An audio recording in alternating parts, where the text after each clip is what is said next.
जी दोस्तों, आज जनूबी अफ्रीका के हवाले से दो अहम खबरें हैं जो आपके साथ शेयर कर रहा हूँ मैं। और ये दोनों खबरें जो हैं इनका ताल्लुक गैर मुल्की जो वर्कर हैं साउथ कोरिया में, या जो आइंदा वहाँ जाएंगे काम करने के लिए, ये उनके हवाले से हैं।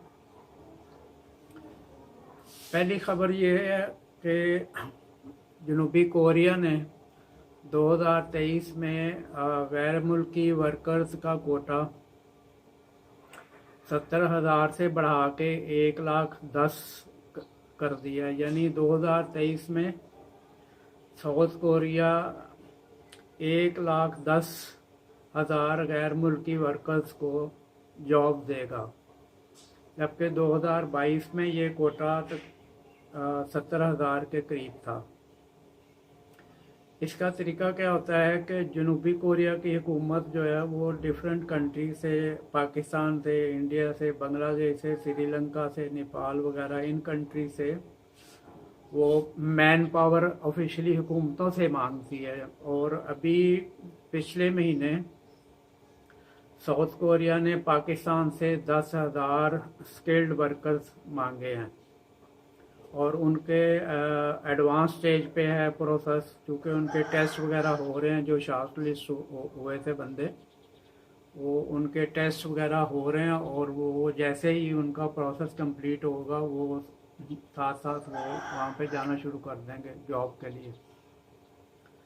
दूसरा जो सबसे बड़ा ऐलान है वो ये है कि जो भी गैर मुल्की वर्कर वहाँ पे कोरिया में शादी करेगा उसको हुकूमत परमानेंट रेजिडेंस का स्टेटस देगी और डोमिसाइल भी देगी, जबकि ये सहूलतें पहले नहीं थी। इसका मतलब ये हुआ कि अब जो शादी करेगा वो वहाँ का परमानेंट रेजिडेंस कंसिडर होगा, गैर मुल्की जो भी है, और उसको डोमिसाइल की फैसिलिटी भी दी जाएगी। इसकी वजह क्या है? वजह यह है कि पिछले 20 साल से जनूबी अफ्रीका ने अपने लोगों पे 200 अरब डॉलर खर्च किए हैं कि वो आबादी में इजाफा कर सकें, लेकिन जो एंड रिज़ल्ट है वो ये है कि आबादी में कोई ख़ास इजाफा नहीं हुआ, चूँकि जो पर पर्सन फीमेल जो है साउथ कोरिया की, उसका जो रेशो है बच्चे पैदा करने का वो 1% भी नहीं है, 0.59% है। तो उन्होंने अब मायूस होकर ये फैसला किया है कि जो गैर मुल्की वहाँ पे रह रहे हैं जॉब्स के लिए, उनको शादी के लिए मरात ऐसी दी जाएं कि वो शादी करें और वहाँ पे उसका बच्चे वगैरह हों और उनकी आबादी में इजाफा हो। इसका जनूबी कोरिया का एक कंसर्न ये भी है कि अगर उन्होंने आबादी में कोई जितना इजाफा उनको चाहिए ना किया तो 2027 में उनका जो इकोनॉमिक स्टेटस है वो उनसे छीन जाएगा और उसकी जगह इंडोनेशिया ले लेगा। इस वक्त जनूबी कोरिया की ग्लोबल इकोनॉमिक रैंकिंग जो है 10वें नंबर पे है दुनिया की इकोनॉमी में, जबकि इंडोनेशिया 13वें या 14वें नंबर पे है। लेकिन अगर आबादी में इजाफा ना हुआ तो फिर ये मैन पावर की रिक्वायरमेंट साउथ कोरिया पूरी नहीं कर पाएगा। तो उसकी वजह से जो है वो उन्होंने कैलकुलेट किया है कि अगर ये 2027 तक इन्होंने आबादी में इजाफा ना किया तो ये इनका 10वां रैंक जो है वो इंडोनेशिया छीन लेगा इनसे ना। इनकी आबादी 5 करोड़ है साउथ कोरिया की, जबकि इंडोनेशिया की 27 करोड़ है। लेकिन इकोनॉमिक रैंकिंग साउथ कोरिया की ज़्यादा है, क्योंकि इनकी एक्सपोर्ट्स बहुत ज़्यादा हैं और एक्सपोर्ट इनकी 800 अरब डॉलर के करीब है सालाना 2022 में, जबकि इंडोनेशिया की उससे कम है। और जीडीपी भी इनका अच्छा है। इस वक्त इन्फ्लेशन साउथ कोरिया में 3.5% है, जबकि पूरी दुनिया में इस वक्त महंगाई ने आग लगाई है हर चीज़ को। तो उन्होंने साउथ कोरिया ने खासा कंट्रोल किया। अभी 2 महीने कबल जनूबी कोरिया के सदर ने अपनी बड़ी मेगा कंपनीज को ये अपना रिक्वेस्ट की थी कि वो जो ग्लोबल इन्फ्लेशन की जो वेव आई है उसमें आवाम को रिलीफ दें। तो उसका नतीजा ये हुआ कि इन्फ्लेशन और नीचे आ गया, 3.5% पे है, जबकि बड़े बड़े ममालिक का इस वक्त हशर नशर हुआ है। जैसे कि तुर्की में इन्फ्लेशन इस वक्त 50% है, और उसमें बरतानिया में 10% है, और पाकिस्तान में 45% है इन्फ्लेशन इस वक्त, और इंडिया में 5.5% है। और भी बहुत सारे कंट्रीज हैं जिनमें इन्फ्लेशन ज़्यादा है, जबकि साउथ कोरिया ने इन्फ्लेशन को, महंगाई को कंट्रोल किया हुआ है। तो मैंने जैसा कि अपने पहली वीडियोस में भी बताया था कि उसमें साउथ कोरिया में जो मिनिमम वेजेस हैं वो तकरीबन $58 पर डे बनते हैं स्किल्ड वर्कर के लिए, जो ऑड जॉब जिनको बोलते हैं ना, जो फैक्ट्रियों में काम करते हैं, जो कंस्ट्रक्शन के उसमें लेबर का काम करते हैं, या इंडस्ट्रियों में लेबर का काम करते हैं, या और इस तरह की जॉब्स करते हैं, उनके जो मिनिमम वेजेस हैं वो $58 के बराबर हैं। अगर कोई बंदा वहाँ जाता है वो बगैर ओवर टाइम के भी वो कम से कम $1500 के बराबर महीना कमा सकता है, जिसमें से $500 अगर वो खर्च भी कर ले तो भी $1000 उसका बच जाता है। तो अब जो ऑफ़र किया उन्होंने, एक तो उन्होंने जॉब्स का कोटा बहुत बढ़ा दिया है, 70,000 से 1,10,000 कर दिया, और शादी के लिए मराज का भी ऐलान कर दिया है। पहले शादी की परमिशन तो थी, लेकिन ये वाली फैसिलिटीज़ नहीं थी जिसमें परमानेंट रेजिडेंस का स्टेटस नहीं देते थे और गैर मुल्कियों को और डोमिसाइल की फैसिलिटी नहीं देते थे। लेकिन अब उन्होंने ये इसकी इजाज़त दे दी है, और उनका ये ख्याल है कि आइंदा चंद सालों में उनका बर्थ रेट जो है वो 0.59 जो है वो पर कोरियन फीमेल के बढ़कर ये तकरीबन को 1.5-2% पे चला जाएगा। और उनकी आबादी इस वक्त जो 5 करोड़ से थोड़ी सी ऊपर है, ये इसको तकरीबन वो 6 करोड़ पे ले जाने में कामयाब हो जाएंगे।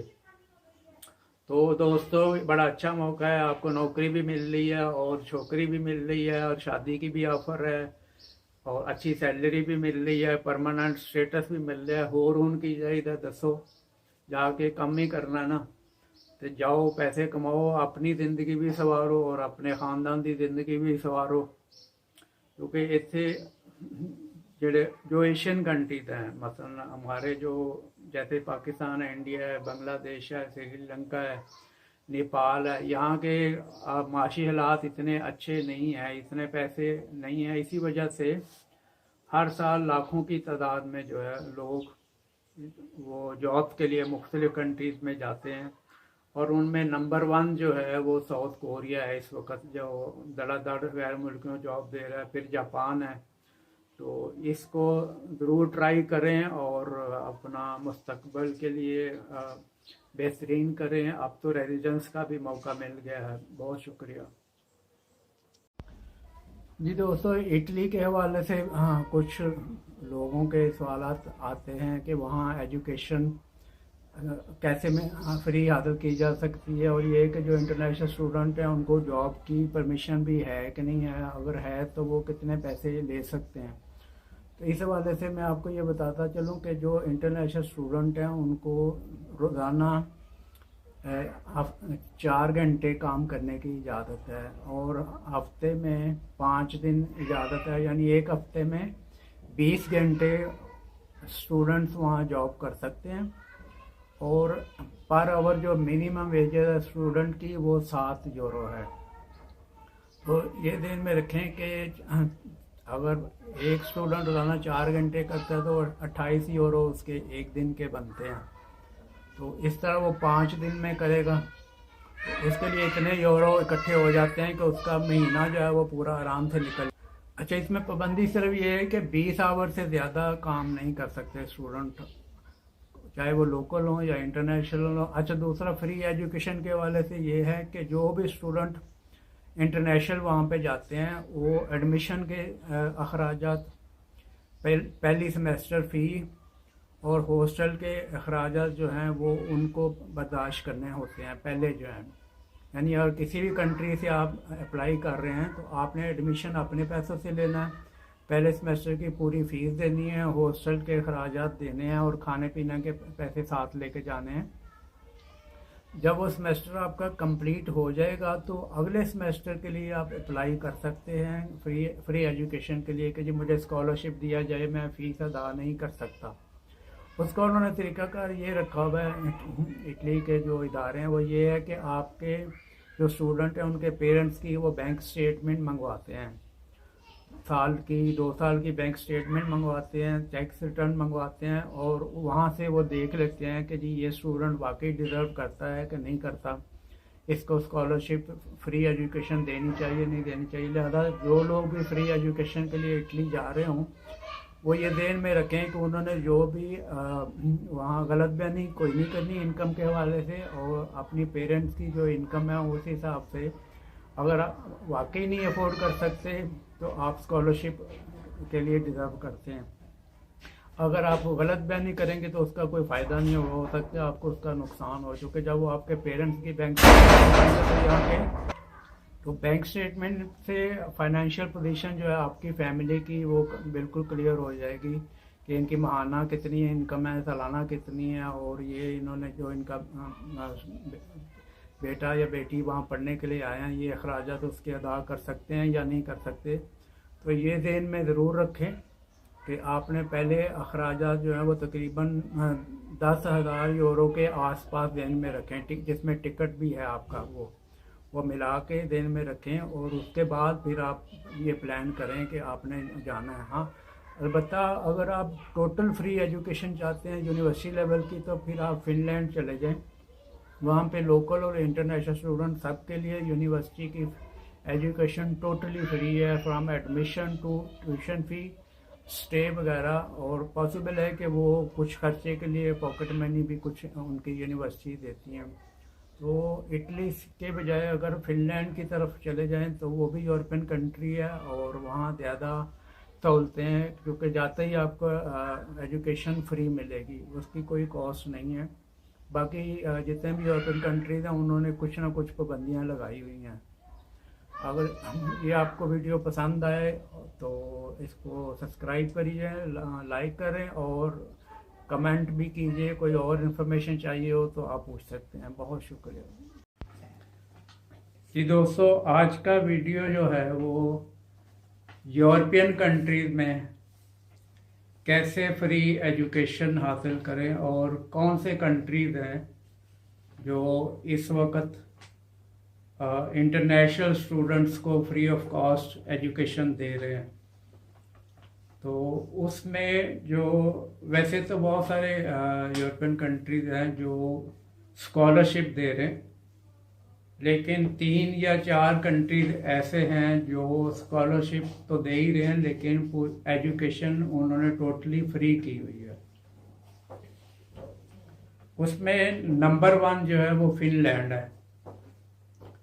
फिनलैंड में यूनिवर्सिटी की एजुकेशन टोटली फ्री है और उसमें चाहे वो उनके सिटीज़न हों या इंटरनेशनल स्टूडेंट हों किसी भी कंट्री से, उन्होंने जो 2 कैटेगरीज डिफ़ाइन की है इसमें कंट्रीज़ की, उसमें 100 से ज़्यादा कंट्रीज़ ऐसे हैं जिनके स्टूडेंट्स वहाँ फ्री एजुकेशन हासिल कर सकते हैं। उन कंट्रीज़ में इंडिया भी है, पाकिस्तान भी है, श्रीलंका भी है, बांग्लादेश भी है, बहुत सारे एशियन कंट्रीज़ हैं, ख़ासकर जो लीस्ट डेवलप्ड कंट्रीज़ में आते हैं, LDCs, वो भी शामिल हैं। तो उसमें कोई ख़ास उन्होंने कोई रिस्ट्रिक्शन नहीं लगाई जैसे कि दूसरे मुल्कों ने वो कुछ ऐसी रखी हैं कि उसमें हर बंदा वो ट्राई नहीं कर सकता। अच्छा, मेरे पास इस वक्त लिस्ट है, सिर्फ अभी तो 4 यूनिवर्सिटी की लिस्ट है फिनलैंड की, और भी मिल जाएगी जो लोग दोस्त या स्टूडेंट जो इंटरेस्टेड हो। उसमें लॉरिया यूनिवर्सिटी है उनके फिनलैंड के शहर हेलसिंकी में, और उसके बाद हमक यूनिवर्सिटी है, और तीसरे नंबर पे सेंट्रिया यूनिवर्सिटी है। ये तीनों यूनिवर्सिटी जो मैंने बताई हैं, लॉरिया, हमक, सेंट्रिया यूनिवर्सिटी, ये अप्लाइड साइंसेस में फ्री एजुकेशन दे रही हैं। मैंने जैसे पहले भी बताया था कि फिनलैंड सिर्फ the only country in Europe that is giving free education at university level. कोई फीस नहीं, कोई चार्जेस नहीं है। ये यूनिवर्सिटी लेवल की मैं बात कर रहा हूँ। उसमें कुछ यूनिवर्सिटीज उनकी ऐसी हैं जो ग्रेजुएशन के लिए भी वो उसमें फ्री एजुकेशन दे रही हैं। चौथे नंबर पे उनकी टेम्पर यूनिवर्सिटी है। ये दूसरी यूनिवर्सिटियों से हट के कोर्सेस ऑफर कर रही है। तो मेरे हिसाब से नंबर 1 चॉइस जो है इंटरनेशनल स्टूडेंट्स के लिए वो फिनलैंड ही बनता है। आसान है, और इसका सबसे आसान तरीका ये है कि आप विजिट वीज़ा लें। ये चूँकि यूरोपियन कंट्री है, अगर फिनलैंड का डायरेक्ट मिलता है ठीक है, नहीं तो शेंजन वीज़ा लेके आप फिनलैंड का एक विज़िट करें और वहाँ पे जाके देखें आपको क्या सूट क्या करता है, कौन सी यूनिवर्सिटी सूट करती है, कौन सी नहीं। और अगर आप वहाँ चले जाते हैं और आपको कोई यूनिवर्सिटी पसंद आ जाती है तो आप एडमिशन लेके अपना वीज़ा जो है विजिट वीज़ा उसको स्टूडेंट वीज़ा पे आसानी से कन्वर्ट करा सकते हैं। ये कोई मुश्किल नहीं है। दूसरा तरीका यह है कि आप ऑनलाइन अप्लाई करें। जो यूनिवर्सिटीज़ फिनलैंड की हैं उसमें अप्लाई करें, और जब आपका एडमिशन हो जाए फिर थ्रू एम्बेसी प्रोसेस होगा, उस पर टाइम लगता है। तो आसान तरीका यही है कि विजिट वीज़ा लें, जाएं, अपना यूनिवर्सिटी ढूंढ लें जो सूट करती है, तो उसमें एडमिशन है। अच्छा, दूसरे नंबर पे जो बेस्ट है वो स्वीडन है।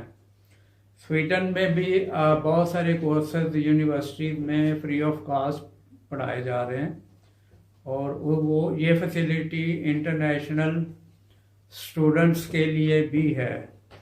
उसमें मैंने जो पहले कंट्रीज बताए थे, 100 से ज़्यादा कंट्रीज उसमें शामिल हैं जिनको वो फ्री एजुकेशन ऑफर कर रहे हैं, अदर देन यूरोपियन यूनियन। यानी यूरोपियन यूनियन के जो हैं वो तो हैं ही, उसके अलावा 100 से ज़्यादा कंट्रीज हैं। उसमें पाकिस्तान है, इंडिया है, बांग्लादेश है, श्रीलंका है, नेपाल है, और आसपास के जो कंट्रीज हैं वो सारे शामिल हैं। अच्छा, फिनलैंड की पॉपुलेशन बहुत कम है, बहुत अच्छा इन्वायरमेंट है, लोग बहुत अच्छे हैं, बहुत ही पुरअमन कंट्री है, और टोटल पॉपुलेशन उनकी जो है वो 55 लाख है इस वक्त। तो ये वहाँ पे एडवांटेज है कि पॉपुलेशन कम है, डिसिप्लिन अच्छा है, और बहुत ही पुरअमन है। इसके बाद स्वीडन की पॉपुलेशन 1 करोड़ से थोड़ी सी ज़्यादा है। तो स्वीडन में जो है वो उससे ज़्यादा बेहतर फिनलैंड है एजुकेशन के हवाले से। तीसरे नंबर पे आता है इटली। इटली के बारे में भी मशहूर है कि जी वहाँ एजुकेशन फ्री है, हालांकि ये इस तरह है नहीं। वहाँ एजुकेशन फ्री है, जो यूरोपियन सिटीज़न उनके लिए फ्री है। बाकी जो इंटरनेशनल स्टूडेंट वहाँ जाते हैं, पहले उनको एडमिशन पहले लेना होता है। आप किसी भी कंट्री से बिलोंग करते हो, आपको पहले वहाँ इटली में एडमिशन लेना है। उस एडमिशन की फ़ीस भी आपको देनी है, उसके चार्जेस भी आपको देने हैं, और पहले सेमेस्टर के, और आपको हॉस्टल के चार्जेस भी वहाँ देने हैं। आपका जब पहला सेमेस्टर वहाँ इटली में कंप्लीट होगा तो सेकंड के लिए आप स्कॉलरशिप अप्लाई कर सकते हैं कि जी मैं, वो इस सूरत में कि आप ये क्लेम कर सकते हैं कि जी मैं अफोर्ड नहीं कर सकता फीस पे करना। तो उसका प्रोसेस उन्होंने जो रखा हुआ वो ये है कि वो आपके पेरेंट्स की बैंक स्टेटमेंट मंगवाएंगे वेरिफिकेशन के लिए कि भी ये वाकई इनके पेरेंट्स की इनकम इतनी है या नहीं है और ये डिज़र्व करते हैं नहीं। अगर आप डिज़र्व करते हो तो वो दे देंगे, अगर आप डिज़र्व नहीं करते तो आपको फिर स्कॉलरशिप यानी फ्री एजुकेशन इटली में नहीं मिलेगी। तो स्कॉलरशिप बहुत लिमिटेड होते हैं, उसमें अगर 5 स्कॉलरशिप हैं तो वो समझें कि पूरी दुनिया से कंपटीशन है। अगर 10 भी होंगे तो वो इंटरनेशनल पूरी दुनिया से होंगे, तो एक कंट्री के हिस्से में शायद एक भी ना आए, वो मुश्किल है। जर्मनी का भी इसी तरह है कि फ्री एजुकेशन तो नहीं है इंटरनेशनल स्टूडेंट के लिए। हाँ, ये स्कॉलरशिप बहुत ज़्यादा देता है जर्मनी, और स्कॉलरशिप जो है वो ढूंढना जो है वो आसान काम नहीं है, वो मुश्किल काम है। उसके लिए ये है कि मैं भी कोशिश करता हूँ जर्मनी की यूनिवर्सिटी ढूंढूँ जो स्कॉलरशिप दे रही हैं। लेकिन स्कॉलरशिप के ऊपर मैंने पहले भी आपको बताया कि अगर 100 सीटें होंगी तो उसके लिए 1 लाख कैंडिडेट होंगे, तो उसमें चांस जो है वो कम हो जाता है। तो ये 4 कंट्रीज मैंने अभी ढूंढे हैं जो जिनमें से टॉप 2 जो है फिनलैंड, स्वीडन फ्री दे रहे हैं एजुकेशन और उसमें कोई प्रॉब्लम नहीं है। जबकि इटली का मैंने आपको बताया कि इम्प्रेशन यही है कि वो फ्री एजुकेशन देते हैं, लेकिन फ्री एजुकेशन इटली में नहीं है अनलेस कि आप एडमिशन के अखराजात पूरे करें और पहले सेमेस्टर्स की फ़ीस दें, हॉस्टल के रहने के दें। तो वो तकरीबन जो दोस्तों ने जानने वालों ने वहाँ पे इटली में एडमिशन लिया है वो तकरीबन बता रहे हैं कि 8 से 10 हज़ार यूरो का ख़र्चा है। तो ये यानी आपको टिकट भी लेना और ये अखराजात भी करने हैं, तो आप समझें कि 10,000 यूरो तो एटलीस्ट आपको लगने ही लगने हैं। उसके बाद आप उम्मीद रखेंगे कि आपको कोई स्कॉलरशिप वहाँ पे एक सेमेस्टर क्लियर करने के बाद मिलेगा नहीं मिलेगा। लेकिन उसमें भी मैं आपको ये ज़रूर कहूँगा कि अगर आपके पेरेंट्स की इनकम इतनी है कि आप डिज़र्व नहीं करते तो फिर आप वहाँ ये ट्राई ना करें, क्योंकि आपको मे बी वो आपको ब्लैक लिस्ट करते हैं। क्योंकि एक तरह से ये फ्रॉड ही आएगा कि आपने क्लेम किया जी मैं डिज़र्व करता हूँ, लेकिन आप डिज़र्व नहीं करते। तो वो इस चीज़ से बचें। अगर आपके पेरेंट्स वाकई उनकी इनकम इतनी नहीं है तो फिर ये चांस है कि आपको मिल जाएगा और उसमें कोई प्रॉब्लम भी नहीं है। और एजुकेशन के लिए यूरोप बेस्ट कंट्री में से है, ठीक है ना। बहुत सारे कंट्रीज हैं जो और भी हैं, लेकिन जहाँ फ्री एजुकेशन नहीं, आजकल एजुकेशन सबसे बड़ा मसला है एजुकेशन है, और वो भी ग्रेजुएशन और यूनिवर्सिटी लेवल की। तो वो किसी भी मुल्क में आसान नहीं, लेकिन यूरोप ही एक ऐसे है जिसमें 3-4 ममालिक फ्री दे रहे हैं और मज़ीद भी इसमें ऐड होंगे। जैसे ये अगर रशिया की और यूक्रेन की जंग ख़त्म हो जाती है और ये जो क्राइसिस इस वक्त पूरी दुनिया में चल रहा है ये कम हो जाएगा, तो फिर और कंट्रीज भी सहूलतें देना शुरू कर देंगे जिसमें फ्री एजुकेशन भी होगी और बहुत सारी होंगी। तो वीडियो अगर आपको पसंद आए तो लाइक करें, सब्सक्राइब करें। कोई और एडिशनल इन्फॉर्मेशन चाहिए हो तो आप मैसेज कर सकते हैं। थैंक यू जी। दोस्तों, इटली के हवाले से हाँ कुछ लोगों के सवाल आते हैं कि वहाँ एजुकेशन कैसे में फ्री हासिल की जा सकती है, और ये कि जो इंटरनेशनल स्टूडेंट हैं उनको जॉब की परमिशन भी है कि नहीं है, अगर है तो वो कितने पैसे ले सकते हैं। तो इस हवाले से मैं आपको ये बताता चलूँ कि जो इंटरनेशनल स्टूडेंट हैं उनको रोज़ाना 4 घंटे काम करने की इजाज़त है और हफ्ते में 5 दिन इजाज़त है, यानी एक हफ्ते में 20 घंटे स्टूडेंट्स वहाँ जॉब कर सकते हैं। और पर आवर जो मिनिमम वेजेस है स्टूडेंट की वो 7 यूरो है। तो ये ध्यान में रखें कि अगर एक स्टूडेंट रोज़ाना 4 घंटे करता है तो 28 यूरो उसके एक दिन के बनते हैं। तो इस तरह वो 5 दिन में करेगा तो उसके लिए इतने यूरो इकट्ठे हो जाते हैं कि उसका महीना जो है वो पूरा आराम से निकल। अच्छा, इसमें पाबंदी सिर्फ ये है कि 20 आवर से ज़्यादा काम नहीं कर सकते स्टूडेंट, चाहे वो लोकल हो या इंटरनेशनल हो। अच्छा, दूसरा फ्री एजुकेशन के वाले से ये है कि जो भी स्टूडेंट इंटरनेशनल वहाँ पे जाते हैं वो एडमिशन के अखराजात, पहली सेमेस्टर फ़ी और हॉस्टल के अखराजात जो हैं वो उनको बर्दाश्त करने होते हैं पहले जो हैं। यानी अगर किसी भी कंट्री से आप अप्लाई कर रहे हैं तो आपने एडमिशन अपने पैसों से लेना है, पहले सेमेस्टर की पूरी फ़ीस देनी है, हॉस्टल के अखराजात देने हैं और खाने पीने के पैसे साथ लेके जाने हैं। जब वो सेमेस्टर आपका कंप्लीट हो जाएगा तो अगले सेमेस्टर के लिए आप अप्लाई कर सकते हैं फ्री एजुकेशन के लिए कि जी मुझे स्कॉलरशिप दिया जाए, मैं फ़ीस अदा नहीं कर सकता। उसका उन्होंने तरीक़ाकार ये रखा हुआ है इटली के जो इदारे हैं, वो ये है कि आपके जो स्टूडेंट हैं उनके पेरेंट्स की वो बैंक स्टेटमेंट मंगवाते हैं, साल की 2 साल की बैंक स्टेटमेंट मंगवाते हैं, टैक्स रिटर्न मंगवाते हैं और वहाँ से वो देख लेते हैं कि जी ये स्टूडेंट वाकई डिज़र्व करता है कि नहीं करता, इसको स्कॉलरशिप फ्री एजुकेशन देनी चाहिए नहीं देनी चाहिए। लिहाजा जो लोग भी फ्री एजुकेशन के लिए इटली जा रहे हों वो ये ध्यान में रखें कि उन्होंने जो भी वहाँ गलत बयानी कोई नहीं करनी इनकम के हवाले से, और अपनी पेरेंट्स की जो इनकम है उस हिसाब से अगर आप वाकई नहीं अफोर्ड कर सकते तो आप स्कॉलरशिप के लिए डिज़र्व करते हैं। अगर आप गलत बयानी करेंगे तो उसका कोई फ़ायदा नहीं हो सकता, आपको उसका नुकसान हो, चूँकि जब वो आपके पेरेंट्स की बैंक स्टेटमेंट तो बैंक स्टेटमेंट से फाइनेंशियल पोजीशन जो है आपकी फैमिली की वो बिल्कुल क्लियर हो जाएगी कि इनकी माहाना कितनी इनकम है, सालाना कितनी है, और ये इन्होंने जो इनका बेटा या बेटी वहाँ पढ़ने के लिए आए हैं ये अखराजात तो उसके अदा कर सकते हैं या नहीं कर सकते।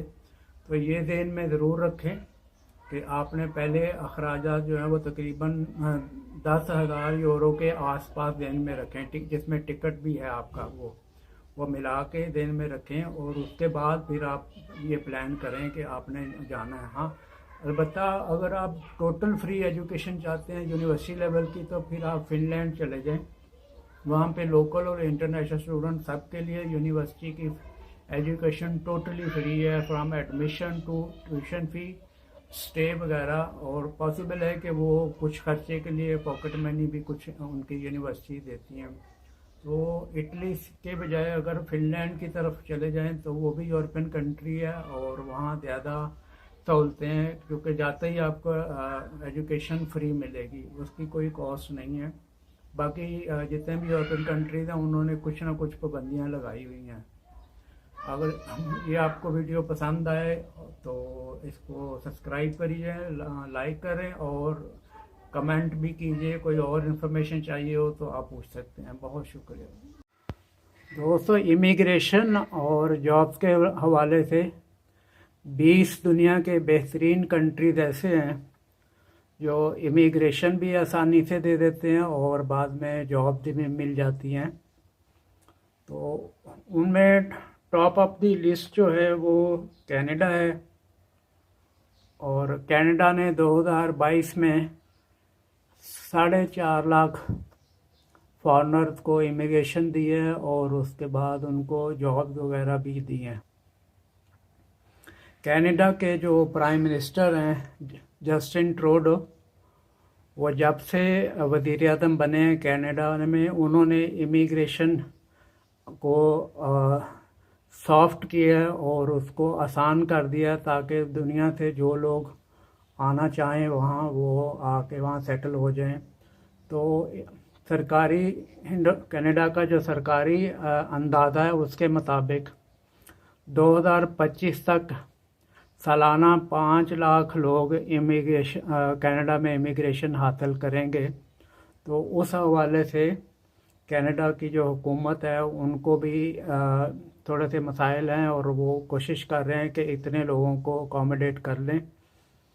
और टॉप 20 में मैं आपको बताता हूँ, कनाडा के बाद ऑस्ट्रेलिया है, फिर यूनाइटेड स्टेट्स है, चौथे नंबर पे जर्मनी है, फिर न्यूजीलैंड है, यूनाइटेड किंगडम छठे नंबर पे, 7वें पे स्पेन है, 8वें में पुर्तगाल है और उसके बाद सिंगापुर है, 10वें नंबर पे स्विट्ज़रलैंड है, 11वें पे मैक्सिको, उसके बाद स्वीडन है, और स्वीडन के बाद ऑस्ट्रिया है, जापान है, नीदरलैंड है, फ्रांस है, नॉर्वे है, यूएई है, फिनलैंड है और अर्जेंटीना वगैरह है इसके पास।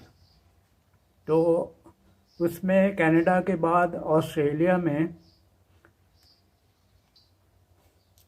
2022 में तकरीबन 5 लाख लोगों को इमिग्रेशन दी है, और उन 5 लाख में भी तकरीबन 1.5-2 लाख जो थे वो वापस चले गए और बाकी जो है वो वहीं सेटल हो गए। और यूँ इस तरह अंदाज़ा है कि हर साल ऑस्ट्रेलिया तकरीबन 4 लाख से ज़्यादा लोगों को इमिग्रेशन देगा और यकीनन उनको जॉब भी मिलेंगी। कि ऑस्ट्रेलिया के बाद नंबर आता है अमेरिका का। अमेरिका ने 2022 में 10 लाख से ज़ायद लोगों को इमिग्रेशन दी है और उसमें बहुत सारे लोगों को उन्होंने जॉब भी प्रोवाइड की हैं। तो यूँ नंबर के लिहाज से जो सबसे ज़्यादा इमिग्रेशन प्रोवाइड की है वो यूनाइटेड स्टेट्स ने दिया है 2022 में, और उनके जो सरकारी आदाद-ओ-शुमार हैं उसके हवाले से ये तकरीबन 2030 तक उनको 1 मिलियन के आसपास जो है वो इमिग्रेशन के लिए लोग आएंगे और उनको अमेरिका को अकोमोडेट करना पड़ेगा उन लोगों को।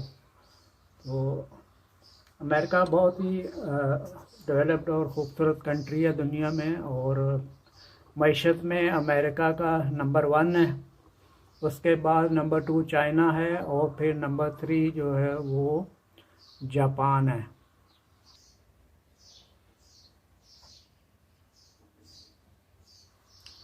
तो जैसा कि मैंने आपको बताया कि कनाडा, ऑस्ट्रेलिया और यूनाइटेड स्टेट ये 20 में से ये 3 टॉप ऑफ द लिस्ट हैं जिन्होंने सबसे ज़्यादा इमिग्रेशन दिया 2022 में, और ये अभी भी वेलकम कर रहे हैं माइग्रेंट्स को, फॉरेनर को जो भी वहाँ जा रहे हैं। और ज़्यादातर जो माइग्रेशन हो रही है वो मैक्सिको के बॉर्डर की तरफ से हो रही है। वहाँ लोग बॉर्डर पे जमा हो जाते हैं और ज़बरदस्ती अमेरिका में एंटर हो जाते हैं, और वहाँ पे इमिग्रेशन जो है वो सियासी पनाह या इमिग्रेशन फाइल कर देते हैं।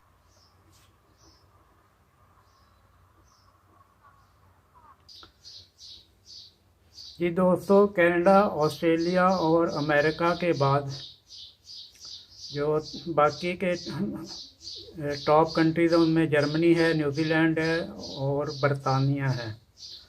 और इसमें जो यूरोपियन कंट्रीज़ हैं जो सबसे ज़्यादा इमिग्रेशन दे रहे हैं उसमें नंबर 1 स्पेन है, फिर पुर्तगाल है, उसके बाद स्विट्ज़रलैंड है और स्वीडन है, नेदरलैंड है, नॉर्वे है, फ्रांस है और फिनलैंड है। ये यूरोप के मशहूर कंट्रीज़ हैं जो बाकी ममालिक के बाद ये इमिग्रेशन दे रहे हैं। तो पूरी दुनिया से जो भी इमिग्रेशन के लिए जाना चाहे तो ऐसा कंट्री ढूंढें जहाँ पे आसानी से इमिग्रेशन मिले और वहाँ पे जॉब भी आसानी से मिल जाए। तो जो मैंने आपको टॉप 20 गिनवाए हैं इनमें से भी अगर आप शॉर्ट कर लें तो टॉप 10 या 12 कर लें तो टॉप 12 में आएंगे कनाडा है, जर्मनी है, स्पेन है, स्विट्ज़रलैंड है, ऑस्ट्रेलिया, न्यूजीलैंड, पुर्तगाल, मैक्सिको, स्वीडन है, सिंगापुर, यूनाइटेड किंगडम और यूनाइटेड स्टेट्स है। इन 12 को अगर आप शॉर्ट कर लें तो भी ये माइग्रेशन के लिए बेहतरीन ममालिक हैं। और जो यूरोपियन कंट्रीज़ हैं वहाँ पे तकरीबन 700-800 से लेके 1500 यूरो मिनिमम वेजेस हैं, और अमेरिका में तकरीबन $1500 मिनिमम वेजेस हैं। कनाडा में भी तकरीबन यही पोजीशन है। तो आप अगर इमिग्रेशन का आपका प्लान है तो उसमें बेहतरीन कंट्री की तरफ जाएं, और उसमें आधे कंट्रीज ऐसे हैं जहां इंग्लिश भी आसानी बोली जाती है और वहाँ लैंग्वेज का मसला नहीं है। यूरोपियन कंट्रीज़ का तो ये मसला है कि हर कंट्री की अपनी लैंग्वेज है। जैसे पुर्तगाल में पुर्तगाली बोली जाती है, फ्रांस में फ़्रेंच बोली जाती है, जर्मन में डच बोली जाती है, और दूसरे ममालिक हैं सबकी अपनी लैंग्वेज है। सिर्फ एक स्विट्ज़रलैंड है जहाँ इंग्लिश बोली जाती है। तो ऐसे कंट्री देखे जाएँ जहाँ जैसे कनाडा है, ऑस्ट्रेलिया है, यूनाइटेड स्टेट है, यहाँ लैंग्वेज भी इंग्लिश है और इमिग्रेशन भी मिल जाती है और जॉब भी आसानी से मिल जाती है। तो फर्स्ट प्रेफरेंस जो है वो कंट्री होने चाहिए जहाँ की आपको कोई लैंग्वेज उस कंट्री की आती हो, चाहे वो आपकी एक्सपर्टीज़ पे डिपेंड करता है कि आपको कोई यूरोपियन कंट्री की लैंग्वेज आती है तो आप वहाँ जाएं। और फर्स्ट प्रेफरेंस जो है वो इंग्लिश कंट्री हो, उसके बाद यूरोपियन हो, और फिर आप उसके बाद जो दूसरे कंट्रीज है वहाँ जा सकते हैं। तो ये 2023 एक अच्छा मौका है। इसमें आप अगर प्लान करते हैं माइग्रेशन का तो ये बेस्ट ईयर है। इसमें कोरोना के बाद से सब ने अपनी इमिग्रेशन खोली है, वीज़ा भी इशू हो रहे हैं और दर लोग जा रहे हैं। तो ये बेस्ट चांस लें और अपना और अपने बच्चों का और अपनी फैमिली का फ्यूचर जो है उसको सिक्योर करें। थैंक यू दोस्तों। आज की वीडियो जो है वो पुर्तगाल के हवाले से है। पुर्तगाल में आप कैसे आसानी से पासपोर्ट हासिल कर सकते हैं उसके हवाले से इस वीडियो में मालूमात आपको दी जाएंगी। पुर्तगाल दुनिया के चंद ममालिक में है जो पूरी दुनिया में मशहूर है कि वो पासपोर्ट सबसे जल्दी जो है दे देते हैं जो गैर मुल्की वहाँ पे आके रहते हैं। अच्छा, उसके कुछ डिफरेंट उन्होंने वो तरीक़ाकार तय किए हुए हैं पासपोर्ट इशू करने के, और उसमें एक आसान तरीन तरीका जो है वो लिविंग टुगेदर का है। लिविंग टुगेदर का मतलब ये है कि जो बंदा वहाँ लीगली जाता है, फॉरेनर, चाहे वो मर्द है या औरत है, और वो वहाँ जाके अपना पार्टनर किसी को बना ले और उसके साथ लिविंग टुगेदर जो है वो शुरू कर दे। तो वो लिविंग टुगेदर जो है वो 2-2.5 साल के अंदर अंदर उसके तहत जो है वो पासपोर्ट मिल जाएगा। अगर दोनों फॉरेनर होंगे तो दोनों को मिल जाएगा, अगर एक लोकल सिटीजन होगी तो फिर वो जो दूसरा कपल होगा उसका साथी होगा उसको पासपोर्ट मिलेगा। अच्छा, उसका कुछ तरीक़ाकार उन्होंने तय किए हुए हैं। वो ये हैं कि जो भी वहाँ लीगली जाएगा, लीगली या इलीगली जाएगा, वो सबसे पहले वहाँ पे वो जहाँ रह रहा होगा वहाँ से वो प्रूफ ऑफ लीगल एंट्री जो है वो देना होगा, और जहाँ रह रहे होंगे वहाँ से लेटर लेना होगा, या जो एग्रीमेंट है रेंट का वो साथ लगाना होगा। पासपोर्ट की एक कॉपी लगानी होगी, और वो लगा के उसके बाद अगर सोशल नंबर पहले से ले लिया हो तो वो लेके जो उनका ऑफिस है लिविंग टुगेदर जहाँ पे एस्केप होता है वहाँ पे ये फाइल करना होता है। अच्छा, उससे पहले जो प्रोसेस होता है वो ये होता है कि जो बंदा भी फर्स्ट टाइम वहाँ जाता है सबसे पहले वो जहाँ रहता है वहाँ से वो वहाँ रहने का जो लेटर है वो लेता है, या अगर कॉन्ट्रैक्ट है उसका किराए का तो वो साथ लगा के तो वो इमिग्रेशन ऑफिस है उनका वहाँ फाइल करना होता है। ये SCF डिपार्टमेंट ऑफ इमिग्रेशन है, वहाँ फाइल करना होता है। और उससे पहले जो है जनता और फाइनेंस नंबर जो है ये साथ लगा लें तो वो ज़्यादा आता है। जनता का मतलब है जहाँ आप रह रहे हो उसका रेजिडेंस का एड्रेस और सबूत हो, और फाइनेंस नंबर ये है कि आपका वो टैक्स नंबर हो कि जी आपने फाइनेंस नंबर लिया हुआ है और आपकी इनकम के अगेंस्ट जो है वो टैक्स कट रहा होगा। ये टैक्स किस तरह कटाना है ये भी एक डिटेल जो है उसमें बाद में होगी। अभी हम लिविंग टुगेदर पे बात करते हैं।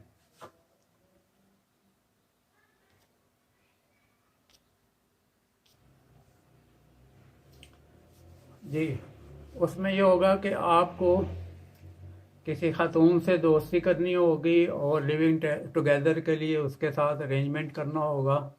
और ये कोई मुश्किल नहीं है, वहाँ पे बहुत सारी ख़वातीन हैं जो एग्री कर जाती हैं। इसमें कुछ लोग पैसे लेते हैं और कुछ वैसे ही सिंसियर होके ये काम करते हैं। तो उसमें आपने मेक श्योर ये करना है कि उसकी एक शर्त है कि आपने एक ही जगह इकट्ठे रहना, आपका एड्रेस सेम होना चाहिए। और दूसरी शर्त ये है कि आपका जॉइंट बैंक अकाउंट खुलेगा, उसमें कोई जो भी इनकम आएगी उसके अगेंस्ट जो टैक्स कटेगा वो टैक्स जो है वो आपके खाते में जमा होगा, वो रिकॉर्ड में आएगा कि जी आपकी इनकी इतनी इनकम है और आपके ये एक्सपेंडिचर हैं और आपने इतना जो है वो टैक्स गवर्नमेंट को दिया है। अच्छा, टैक्स के हवाले से मैं ये बताता चलूँ कि जब तक आप हर महीने वहाँ टैक्स नहीं देंगे आपको वो शहरियत के लिए कंसिडर नहीं करेंगे, पासपोर्ट वगैरह नहीं देंगे। तो आप अगर रह रहे हैं वहाँ, कोई आपकी इनकम है, तो आपको मेक श्योर के वो आपके आ, आ, आ, उसके एडजस्ट होती है, काउंट होती है। तो उसमें आप जहाँ कहीं भी जॉब कर रहे हों वो आपको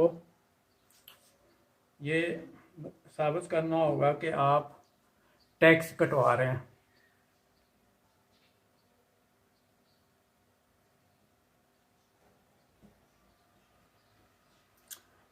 अच्छा, आपका टैक्स कटता रहेगा, वो आपके रिकॉर्ड में आता रहेगा। और इसमें आपको ये अपना बेनिफिट ये होगा कि आपकी सिटीजनशिप जो है वो बहुत जल्दी हो जाएगी। अच्छा, अगर आपका लिविंग टुगेदर अरेंजमेंट हो जाता है तो उसमें आपने ये मेक श्योर करना है कि आपका हर महीने जो टैक्स कटता है वो आपके जो टैक्स नंबर है, फाइनेंस नंबर है, उसके अगेंस्ट जो आपका एम्प्लॉयर है वो जमा कराए। और वो इस तरह अगर साल डेढ़ 2 साल तक ये जमा होता रहेगा तो आप जैसे ही आप लिविंग टुगेदर के तहत वो एक दफ़ा वेरिफिकेशन के लिए आएंगे, एक या 2 दफ़ा आएंगे और साल बाद फिर चेक करेंगे कि आप इकट्ठे रह रहे हैं कि नहीं। तो जब आप साल डेढ़ गुजर जाएगा तो उसके बाद आप ये कर सकते हैं कि उसमें पासपोर्ट के लिए आप अप्लाई कर सकते हैं।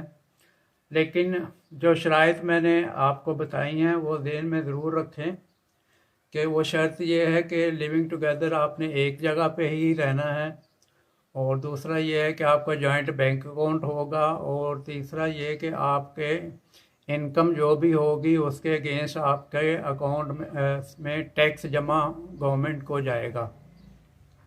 जब तक आप टैक्स नहीं देंगे आपका कोई वो पासपोर्ट वाला इशू जो है वो लटका रहेगा। तो ये यकीनन बना लें कि भी आपका टैक्स लाजमी कटे और वो टैक्स जो है वो आपके अकाउंट में जाए, ताकि वो हर 6 महीने साल बाद वो चेक करते रहते हैं कि भी कौन टैक्स पे कर रहा है। ब्राज़ील के हवाले से मैं आपको ये भी बताता चलूँ कि ये दुनिया में 5वां छठा मुल्क है जो रहने के हवाले से बेहतरीन कंसिडर होता है, और ये यूरोपियन कंट्री है। अगरचे इसकी इकानमी बहुत बड़ी नहीं है, इसका 48 नंबर है ग्लोबल इकानमी में, लेकिन वहाँ पे जो मिनिमम सैलरी है वो 750 यूरो है। यानी जो भी कोई वहाँ जाता है उसको बिगनिंग में जो मिनिमम सैलरी मिलेगी वो 750 यूरो होगी। तो वो उसमें से अगर 150-200 यूरो टैक्स भी कटता है तो पीछे 500-550 यूरो बचेंगे। अगर दोनों मिलके वहाँ कर रहे होंगे तो उनको 1000 यूरो बच सकता है टैक्स वगैरह देने के बाद भी, अखराजात निकालने के बाद भी। और उस 1000 यूरो में वो अपना घर का किराया भी दे सकते हैं और आसानी से वहाँ रह भी सकते हैं। तो ये कोई मुश्किल नहीं है। आपको ये ध्यान में रखें कि आपने 2 से 2.5 साल का टाइम जो है वो ध्यान में रखना है, और ये उसके बगैर ये पॉसिबल नहीं है। तो ये एक आसान तरीका है। दूसरा तरीका फिर ये है कि शादी कर ले बंदा वहाँ पे, और वो भी इतना आसान नहीं है, शादी करना भी मुश्किल है। और दोनों में से जो भी लगे, जो जिस तरह कोई अफोर्ड करता हो, कि लिविंग टुगेदर जो है वो बहुत ही आसान है। उसमें ये है कि जब चाहें आप दोनों जो हैं वो अपनी मर्ज़ी से अलग भी हो सकते हैं। शादी में ज़रा मुश्किल हो जाता है, और अखराजात वगैरह भी कंट्रोल में रहते हैं।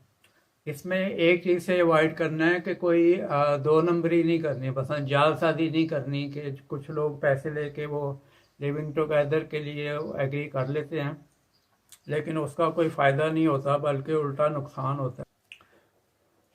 उसका नुकसान ये होता है कि जब वो चेक करने के लिए आते हैं, साल में 2 दफ़ा 3 दफ़ा चेक करने के लिए आते हैं, तो वो आसपास के लोगों से भी पूछते हैं कि ये इकट्ठे रहते भी हैं कि नहीं है, इनका एटीट्यूड कैसा है, ये आउटिंग वगैरह भी करते हैं नहीं करते। और साल बाद वो लड़की से भी पूछते हैं लिविंग टुगेदर में, लड़की से कि भी ये बंदा कैसा है, इसका एटीट्यूड कैसा है, इसके साथ आपका गुजारा होगा नहीं होगा, ये सारी चीज़ें ध्यान में रखें। और चीटिंग से अवॉइड करें, उसका फ़ायदा नहीं होगा बल्कि आपके पैसे ज़ाया चले जाएंगे। बहुत शुक्रिया। वीडियो पसंद आए तो चैनल सब्सक्राइब करें और लाइक करें। बहुत शुक्रिया।